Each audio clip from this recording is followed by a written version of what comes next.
franktalks.com. Need help with love, sex, dating, or relationship issues? Help from Frank Kermit, the best-selling author and Canada's most international relationship coach, is only a click away at franktalks.com. Relationships, sex, passion with Dr. Laurie Betito. Hear the show live weeknights 10 to 11 on CJAD 800. Welcome to Passion, a show about love, sex, and relationships. Tonight on the program, Dating Dilemmas. The last, is it the last Wednesday? Yes, the last Wednesday of every month. Frank Kermit joins me in studio. He is a dating coach. He is also the relationship columnist for the Suburban newspaper online. That's right. The okay. Website. Yeah. The website. Okay. There you have it. franktalks.com is his email, and he just released three new books, actually, just in the last few weeks. Frank Talks Volume 1 and Volume 2, 100 articles on love, sex, dating, and relationships, all the stuff that he has published in the last few years. And this one, which I thought is fabulous for dating dilemmas, is 101 great first dates. What to say, 101 conversation topics for both men and women. Can we talk about that for a couple minutes? By all means. Okay. Why did you think this was important, this kind of book? I actually did a little survey amongst the people that I was working with at the time. This was, 2008. Okay. And I just gave them a list of different things that I said, what would you like to see a product on? First dates was just, that got the most votes. Okay. And in first dates, I went further and said, okay, what about first dates? How to act, what are the rules, where to go, and what to say. Right. And there was such an emphasis on it that I decided, okay, I'll do a little program on it. I did a 7-hour lecture on first dates. That's not a lecture, that's a workshop. Oh, our workshop lecture. 7 hours, that's a workshop. And they became some audio downloads on the website. 2 hours on how to act on a first date. 4 hours rating over 100 places to go on a first date. Wow. And then 1 hour on just 100 conversation topics. Mm-hmm. The original CD was geared towards men. And when I had it transcribed, I rewrote the transcription so it would apply for men and women. So the same way that I will say to a guy on a first date, you need to say, stop mothering me. Mm-hmm. I will now, what I wrote in the book is, okay, girls, something you need to say on a first date, hey, I'm not your mother. Right. Right. So the whole book has been written so that every conversation topic exists on one page. So you flip open the book, one page, one conversation topic, a quick explanation for men, for women. And I'm really hoping it's going to be popular. Well, you know what? It's necessary. I know I see a lot of clients who that's one of the things where they're very confused about. It's like, I'm not sure how to begin. I'm not sure what to talk about. And so not knowing how to make that small talk, and this isn't even small talk really, this is deep talk, but in a kind of a superficial kind of way, but that stops them from dating, period. Yeah. Right? It stops them from actually going forward because they don't know what to say once they get past the hey, could we talk? Hey, hello, and, right? Let's get to know each other. Okay, now, when I was reading it, I was picturing the guy sitting in his car right before the date, flipping through the pages, furiously writing crib notes on his arm for some of the topics there. So well done, well done. I enjoyed the book. There's an ebook version of it as well on the website franktalks.com, and that ebook version. You can read it on your phone. It's a PDF. Wow. So I think it's going to be something that's that's even better. That's right. They can actually go to the bathroom. Wait, let me look at what Frank said here. I've had people tell me that. I've had people tell me when I was teaching about emotional needs, I've had people tell me they would go to the bathroom and open up their phones, or they bring little cue cards with them with the 10 emotional needs of men and women, trying to remember, okay, what haven't I addressed yet? And what do I need to bring up next? It's interesting because for some people, dating, meeting people seems a very natural kind of thing. Some people are naturally sociable. They know what to say instinctively. They have reasonable expectations, and they just find the dating process fun. Right. And others are terrified by it. And a lot of times it's because their expectations of what they hope will happen on a date is a little unrealistic. So you bring them kind of back to reality when you work with clients. When I work with somebody one-on-one, and let's say I do an in-depth program with them, a lot of it is them just trying to figure out what their life plan is, what their criteria are for the different kinds of relationships available to them. If they want something more casual, they're going to be looking for very different criteria than if they want someone for a long-term relationship. Right. My job is to bring that out of them. And then when they say something, we look at, is this a reasonable expectation? Right. Is this something that will actually work once you actually in that situation? Right. And then from there, we just pull out all the conversation topics. But not everybody has the time or the inclination to go through that long process. Right. So a lot of my products are more of a, okay, what's the one thing you want to learn? I want to learn storytelling. I just want to learn how to be calibrated in social situations. I just want to be more confident. Well, great. I've got very specific products that are going to deal with just that one topic that you may want to deal with in a couple of evenings. Right. Sounds good. It is 101 Great First Dates. What to say? They are conversation topics for both men and women. And tonight, as we do now on Every Dating Dilemma, we offer you the opportunity to ask questions. So, and Frank puts this out also on Facebook, and I know you have fans from all over the world who tune into your stuff. So you get questions through Facebook as well. Some people can't text in there from far and wide. Yeah. But let me give out the numbers anyway. All right. 514-800 to text in, or you can always call in a dating question at 514-790-0800. What's you got from very interesting location? I got it from a gentleman who I won't name him because obviously no, through we Facebook. keep anonymous. Yes, we have to protect people's reputations. Emotionally number one. That it's not just that, right? It's about this radio. Exactly. Anonymity is where it's at. Yeah. And he's writing from the Czech Republic. Oh, that's cool. Yeah, I got fans all over the world. And his question was, what does it mean when a woman says, I love you sexually? I love you sexually. I don't love you any other way. I just love you sexually, basically. Basically, that's it. Because here's the way you got to look at it. When someone loves you legitimately, and when I say that legitimately, I mean they love you and they want to spend the rest of their lives with you. They won't have to quantify it. They'll simply say, I love you. Right. And that's it. Right. When you add something to that, I love you sexually. I love you emotionally. Right. I love you intellectually. Right. What they're basically saying is, yes, they like you, but they're not fully in love with you. Right. They like that part of you. Yeah. They like the part you offer that they like, but they're not in love with the person as exactly. a whole. And look, I mean, being told that somebody loves you sexually, hey, that's that still a good thing. Well, yeah, but it's not a good thing if that's not what you're looking for. Right. So just bear in mind that anytime I love you comes with a string attached or a qualifier, it just means that don't expect any sort of serious commitment from this. Let's just enjoy the time we have. Let's just be good about the time we have. Let's keep our expectations realistic. There's no future at this point, and possibly never.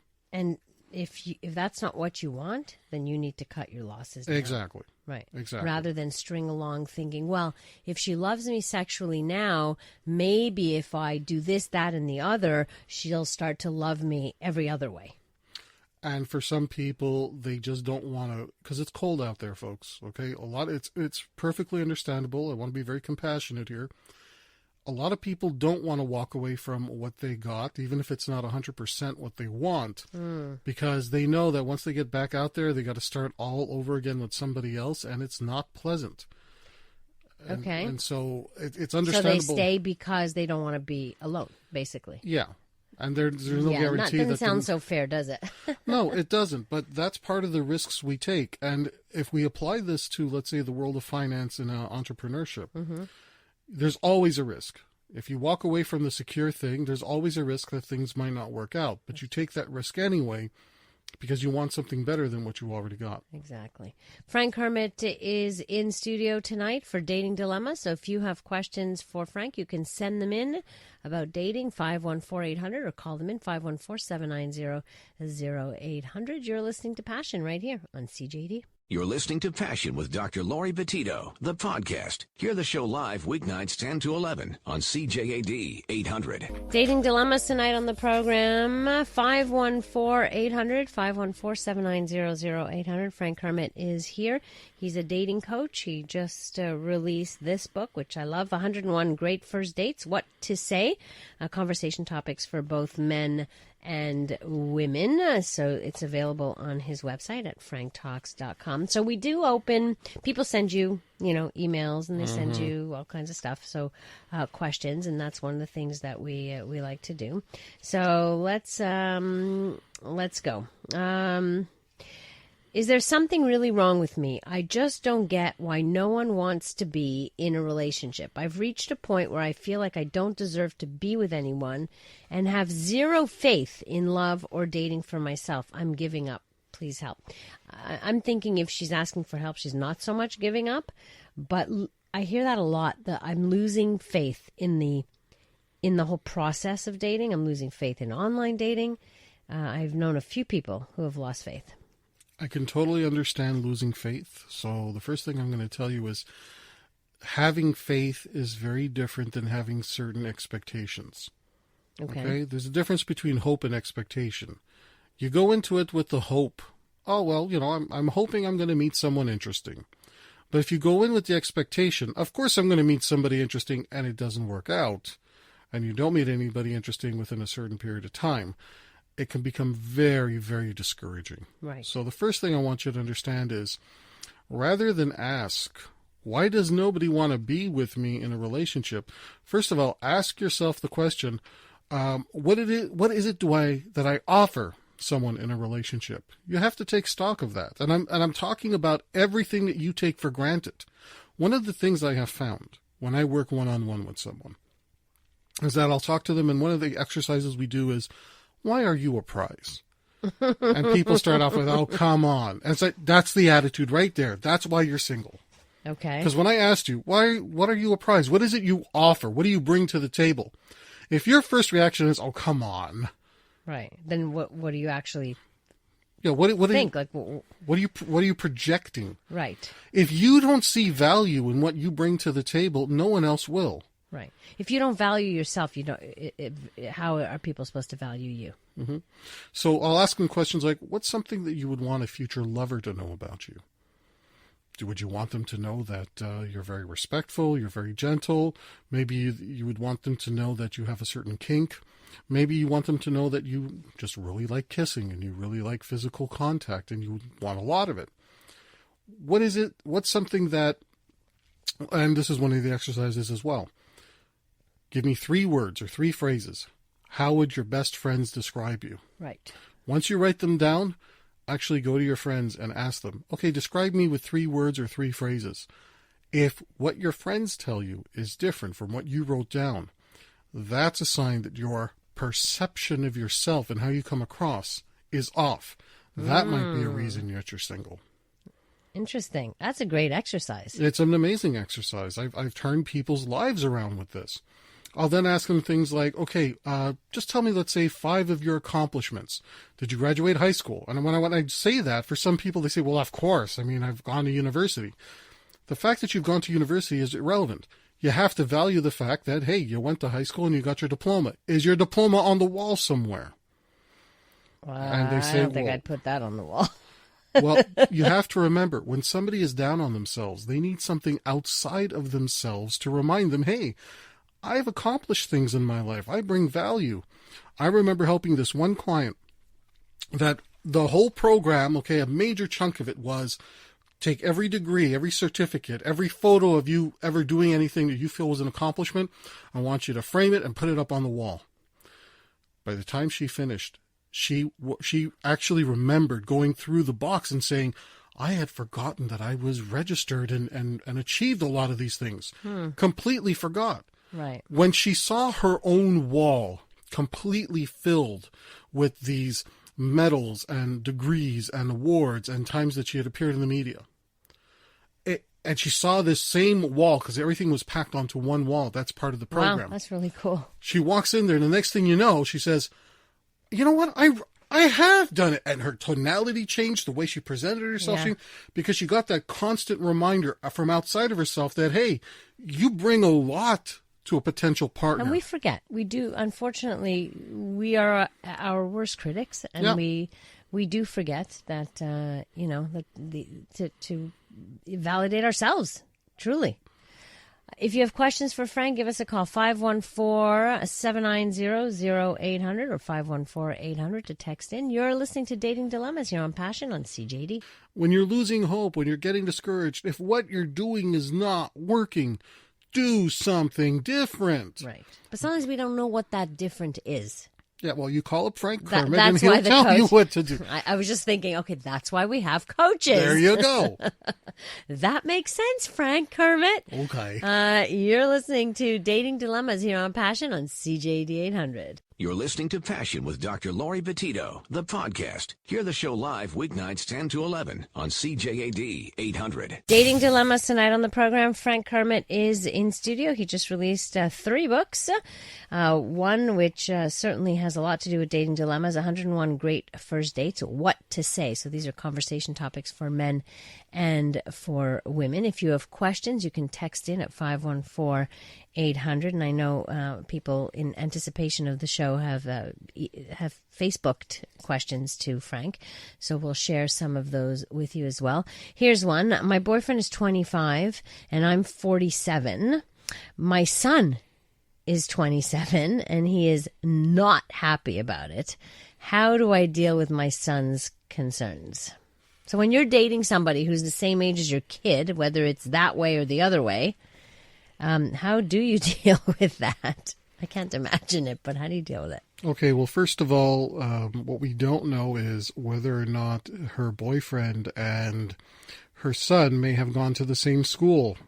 Oh, geez. Were they in the same high school? Were they friends? Why would that in make high a school? difference? Well, if they were friends, I suppose maybe more. Because it's one thing when you're dealing with a complete stranger from outside of your own social circles. It's another thing when someone that you care about starts dating someone that you know. Or that your friends know. Or that your friends know, and it just gets a little too close for comfort. It's like mom's hanging out with all my peer group now, and I have to run into her at the bar. Mm-hmm. Oy, yeah. So it could definitely get uncomfortable. It could get very uncomfortable for everyone involved. What I would suggest is have your fun, but be realistic about the expectations. He's 25 years old. He has his whole life ahead of him. You're 47. If one day he decides to wake up that he wants to have kids of his own and a family of his own, it's not going to be with you. It's not going to be with you. So what I would suggest is if you're seeing this as a fling, as a short-term relationship, maybe you shouldn't be bringing him by to meet your family and friends, you know. Right. I know that in the United States right now, they're celebrating Thanksgiving. I really discourage people that when you are only dating casually, Dating. and you know that this relationship is a short-term thing, don't bring people to your family gatherings. You keep that for people you want to be serious with. That makes total sense, Frank. More dating dilemmas on the other side of the news here on Passion on CJD. You're listening to Passion with Dr. Laurie Betito, the podcast. Hear the show live weeknights 10 to 11 on CJAD 800. Dating dilemmas tonight on the program. Frank Kermit in studio with me. So we had a question about a woman who wrote in that her boyfriend is 25 and her son, who's older, is 27, is really not happy about it. And so we got a couple of text messages. Happy to say we are a happy family. I am 52 and my husband is 35. Oldest child is 28. We've been together for 15 years. Our kids are 13, 20, and 28. Lots of work. So, well, she must have had a child before, obviously. Wait a minute. Hold on. He's 35. He's 35. And they've been together for 15 years, which means they have one kid together. And he was 20 when they started dating. And what was she? She's 52. So 52 minus 15 is what? Don't ask me to do math at this hour. Whatever. Okay, yeah. He was 20 years old. 30-something, He was 20 years old. Wow. Right. All I can say is you're definitely beating the odds.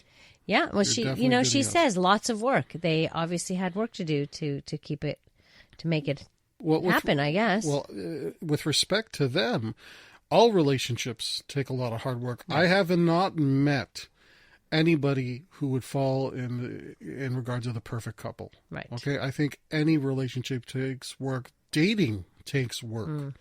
Mind you, you and I would not be really seeing those perfect couples. We only see the couples in trouble. Yeah. Right? So, anyway, here's another texter. I'm dating a man 31 years older than me. He's 55. I'm 24.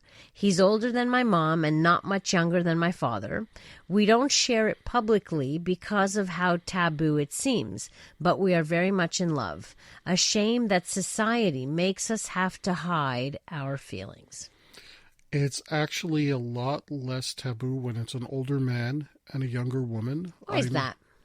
Because older men don't have the same biological clock. Mm-hmm. And I know that sounds very unfair, but that's where the stigma comes from.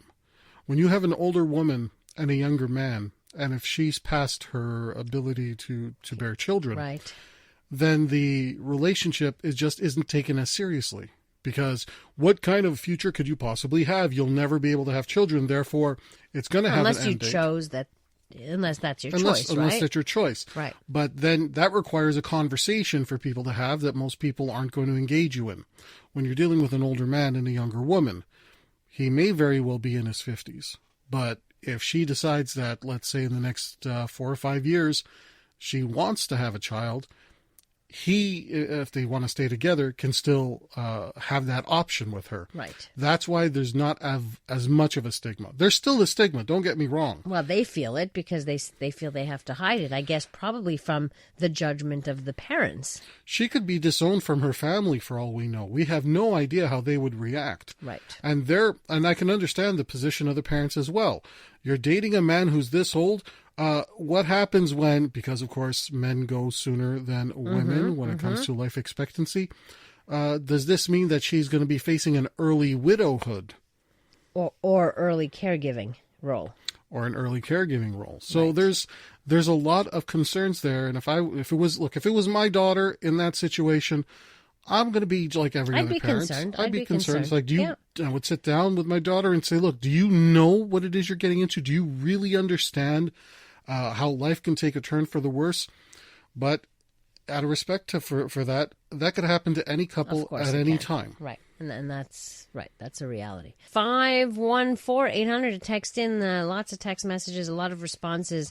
In fact, to the age difference, age gap relationships. We'll talk about that. We'll also, actually, there's a lot about stigma here. So, yes, we'll definitely talk about that. And I want to talk to Frank about his new article on the Suburban website about the new Facebook tool. So that's something I want to discuss as well. That's all coming up here on Passion on CJD 800. You're listening to Passion with Dr. Laurie Betito, the podcast. Hear the show live weeknights 10 to 11 on CJAD 800. Dating dilemmas tonight on the program. Frank Kermit is here. He has just released his latest book. I don't know. How many books do you have already? 20? 21? 22? How many? At this point, I just put out my 15th book on dating and relationships. And if you count the book on character development for the intellectual property world of copyright, that's book number 16. Wow. Boy, you right. Well, 101 great first dates, what to say. These are 101 conversation topics for both men and women, available at franktalks.com. All right, here's a couple of questions. First of all, that couple that said they had those kids and whatever, says, yes, we beat the odds, but we were criticized, judged, and many people and family were taking bets on us. That was hardest. Now we ignore it. Many women say I'm lucky to be with a younger man. LOL. You know what? He's lucky too. Let's be fair here. Okay? Of course. He's lucky too. And sometimes when that many people are hedging bets against you, you just have that much more motivation to put in the time to work just to say, oh, yeah, well, we're just going to show you. Yeah, exactly. So, you're right about that. You're right. Hi, Dr. Laurie. I'm a 49-year-old man seeing a 62-year-old woman for 3 months now. She is really the best thing I have come across in a long time, but I'm thinking of ending the relationship because of the constant stigma. What should I do? Okay, look, if you can't handle the stigma, then you need to both out of the kitchen. get out of the kitchen. Yeah. With that said, however, any person that I have ever worked with who walked away because of the stigma involved, because it was too hard, not one of them has ever said, yeah, that was the best decision for me. Right. Because I guarantee you, no matter who you end up with, there's going to be somebody out there who says, yeah, you two shouldn't be together.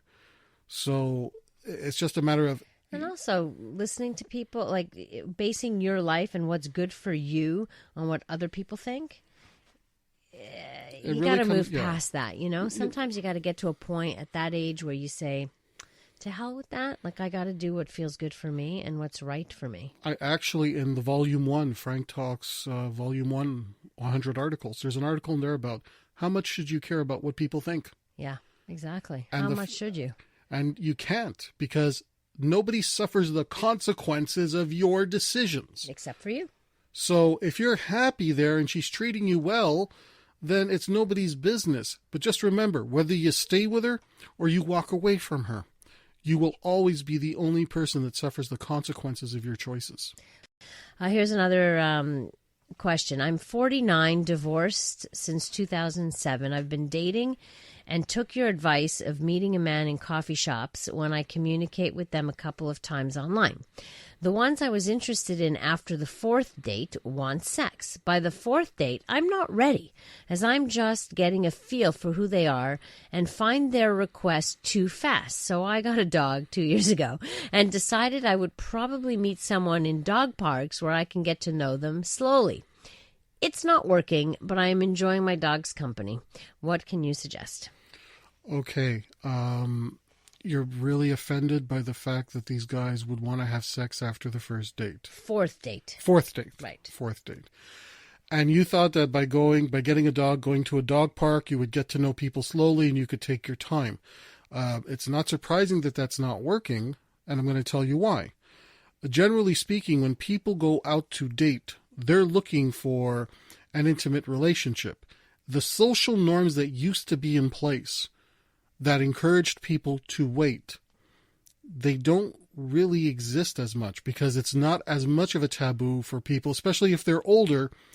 There's no pressure of, well, why should I wait? I'm going to be dead in the next 20 years. I want to enjoy myself. I've gone through the divorce. I did everything right. It didn't work out for me. I'm alone right now. They come up with whatever excuse. So here's what I'm going to suggest to you. You have to be able to communicate when you think you would feel comfortable. Because when you simply leave it up to, well, whenever I feel comfortable, a lot of men, and I really want you to listen to me on this because I want you to understand a men's perspective here. A lot of men feel they are being used and taken advantage of by women who simply don't want to be alone, want attention, but have no real interest in entering a romantic relationship. So many men, and I see this, and Laurie, I'm sure you see this as well, they come in and say, wait a minute, we've been dating now for 6 months, and you're still not sure if you want to get more serious with me. But I'm paying for all the dates. I'm the one who's always picking you up. I'm the one who has to initiate everything. How many times can I honestly be encouraged to stay when I lean in for a kiss and you turn so that I only kiss your cheek? Isn't it shouldn't that other person then, the guys at this point, say, you know what, I'm not liking how I'm feeling here? And that's what they're doing to her. They're saying on the fourth date, look, I'd like to get more sexual. She's saying, I'm not ready. And then they stop dating her. So it's up to her to say, listen, I need to, and I'll give you an example here, okay? Maybe if your rule is, I don't have sex with anybody for the first 3 months. At least you're letting the guy know what the parameters are. If you're going to say, but we can't ever pinpoint a certain time period, it's based on how you feel. The problem with that is very few men, unless they have maybe a sexual dysfunction, maybe they can't have sex, maybe they're impotent, their attitude is, I don't want to stick around and wait. I'm going to indefinitely. But if I know that, okay, I'll wait for 3 months, and if we're still together in 3 months, we may get intimate. And if I don't want to wait the 3 months, I'll leave now. Right. So you have to communicate exactly what the expectation is you have. And if you can set that time limit, and I know you can't really set a time limit for these things, right, But leaving it open where it's indefinite and there's no certainty, no man has well, I shouldn't say no man, but I would say very few men have the motivation to put themselves at risk so that they're taken advantage of for their time and attention. Even if that's not your intention, it may just be how they're feeling. Oh, yeah. Right. It's not that you are actually taking advantage of them. Right. I don't sense anything malicious in her No, question. absolutely not. I think she legitimately wants to connect with somebody. And she has every right to be able to say, look, I want it. Four dates is too early for me to get to know you. I need more time. So give him a parameter. Let him know. Look, 4 dates is too soon, but if we're together for 3 months, assuming that would be your time. Can we discuss it then? Can we discuss it then? Right. And at that point, like everything else, set a deadline. And weed out the ones who don't want. If if somebody says, well, I'm sorry, but I don't want to wait 3 months. Well, okay, then you're not for me. One more thing here for any woman who's planning to do that. If you tell a guy no sex in the first 3 months and then at month number 2 you decide to break your own rules, you're basically sending a message that you're not a person of your word.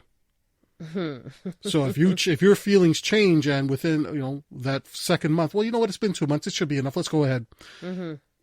Unless you say at least this many, it has to be at least this. Yeah. If you say it has to be at least 3 months, and at the second month you're ready to go. You are, in fact, being a hypocrite, and a good quality guy is not going to be able to fully trust in you when you break your own promises. Okay. Fair enough. Well put, Frank. Well put. I completely agree. Somebody writes, I waited and I was completely head over heels in love with my future wife when we got intimate. And I'll be honest with you, I could have waited forever because the love was so strong and it just meant so much more to be in love and to get intimate. Thank you for a great show. See, that's the other perspective. And I think that the previous texter needs to understand that there is somebody out there who would be willing to wait. Like, it's not just, But you have to be willing to continue to put yourself out there. And don't give up because of it. Right. And if you're not finding someone there, then you got to try something different. And this is something that I didn't get a chance to say for the first text we got. Mm-hmm. When you're losing hope, when you're getting discouraged, if what you're doing is not working, do something different. Right. But sometimes we don't know what that different is. Yeah, well, you call up Frank Kermit and he'll tell you what to do. I was just thinking, okay, that's why we have coaches. There you go. That makes sense, Frank Kermit. Okay. You're listening to Dating Dilemmas here on Passion on CJD 800. You're listening to Passion with Dr. Laurie Betito, the podcast. Hear the show live weeknights 10 to 11 on CJAD 800. Dating Dilemmas tonight on the program. Last couple of minutes here. Oh, this is good. In cases where the family does not accept your choices, everyone suffers the consequences of your choice, good or bad. Especially any children that come into this. Actually, an article that's going to be coming up on the Suburban website is about interfaith relationships and how their biggest obstacle isn't the stigma they face from outsiders. It's the stigma they face from their own family members. Of course. And it never fails that some people just don't show up to the wedding or they just make such a big deal. But when the children from that marriage come into the world, all of a sudden everybody wants to reconcile. What they don't realize is the taint of your abandonment stays. And when that article comes out, just visit thesuburban.com, look for the Frank Kermit column, and it'll be coming up sometime before the holidays. That's a very good point. That hurt. That abandonment hurt. It never goes away. That doesn't go away. You don't just heal because somebody said so, get over it. It's not just about, hey, it's time for you to get over it now. Abandonment is a deep, deep wound. When you see parents and grandparents and so on saying, I'm not coming to the wedding because I don't approve. Well, you know what? That disapproval, nobody asked for your damn approval. They asked you either join in our celebration, you either join in our joy. And if that's what you're being invited to do, you show up. And if you're not happy about it, don't worry. It's not your life. You're there to be there as support. You're there to enjoy. And if you do abandon, that taint will never be removed. Right. Whew. All right. On another note, very quickly, can you talk a little bit about your latest article on the new Facebook tool? Oh, right. The Suburban, again, the Suburban.com website. I've written an article about this new Facebook tool where when two people are dating and they break up, this tool will limit the amount of posts that you see from your ex. Does that mean Facebook is now getting compassionate? Is that it? Well, the idea was people, when they would break up, because they didn't want to see what was going on in the life of an ex, they would either have to block the ex or stop being friends with them. Mm-hmm. But that's not enough, no? Well, once you do that, let's say your heart mends and you want to be friends again, or you still want to have that person in that social network, you have to reach out and make friends again. What they're doing now is they're saying, listen, you don't have to block them. You don't have to unfriend them. You just have to let us know that this is your ex and you want to see less posts from them. Huh. And some of the criticism is, so people are saying, well, because I'm seeing less, I want to know more about what's going on in their life. No, that's not the app. That's human nature. You always are going to want to know more about what's going on in your ex's life. But I can tell you that sometimes a little bit of distance from the ex goes a long way to healing a broken heart. We live in a time where you can't vilify an ex anymore, okay? You have to co-parent with your ex. You also can't disappear. Like, you can't make them disappear. Much less now because of social media. Exactly. You've got friends in common. You'll see posts from other people, and tagging from other people. And this whole concept of, well, you're going to date somebody and then you're going to get married and you're not going to date anybody else. That just doesn't happen anymore. You're within one social circle over the period of, let's say, 7 years, you're probably going to date 2 or 3 different people. And if you're going to walk away from every social circle because you have to vilify an ex, it doesn't work anymore. That era is over. And on that note, the show is over. Oh, come on. Thank you very much, Frank, for being here. And not sure what's happening for the month of December because it is the holidays and all. So we'll figure that one out. But we'll make sure to get Frank in here in December at some point. Thanks to Dave Simon and Master Control. And thanks to all of you for your wonderful questions tonight. News is coming up next, followed by the CJAD Comedy Show. Have a great rest of the evening. Please remember life is short, so do take the time to smell the flowers and indulge your passions. Listen to Passion with Dr. Laurie Betito, live weeknights 10 to 11 on CJAD and CJAD.com. Need help with love, sex, dating and relationships? Visit franktalks.com.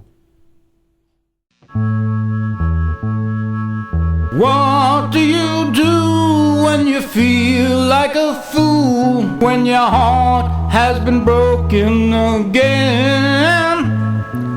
Pick up the phone or get onto Skype and talk on a private session. Yeah, get a little help from Frank Talks. Whoa, whoa, get by with a little help from Frank Talks.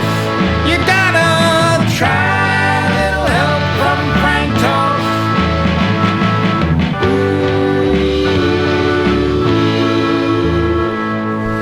What do you do when your love goes away? Try coaching one-on-one.